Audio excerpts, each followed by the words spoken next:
Medina যাইতে পারলাম না, মদিনা দেখতে পারলাম না। মন চায় বলেন, মদিনা যাইতে পারলাম না, মদিনা দেখতে পারলাম না। মদিনা নাম কত সুন্দর,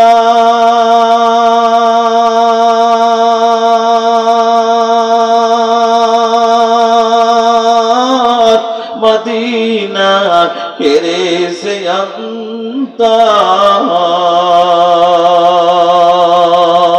ওই মদিনার পথের ধুলি আমি, ওই মদিনার পথের ধুলি আমি মাখতে পারলাম না, মদিনা যাইতে পারলাম না, মদিনা দেখতে পারলাম না। মদিনা নাম কত মধু,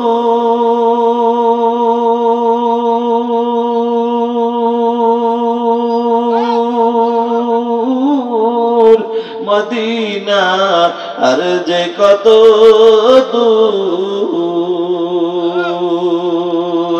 পাখির নাই ডানা থাকলে আমি, পাখির নাই ডানা থাকলে আমি যেতাম মদিনায়, মদিনা যাইতে পারলাম না, মদিনা দেখতে পারলাম না। এরে যুবক ভাই, বৃদ্ধ বাবাজিরা, ও পর্দার আড়ালের মা, এই কোরআনের মাহফিল অত্যন্ত বড় একটা নিয়ামত রে মা।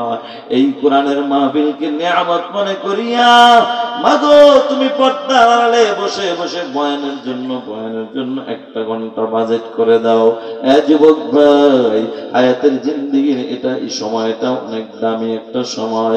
সময়টাকে মূল্যায়ন কইরা কোরআনের ময়দানে আসছো।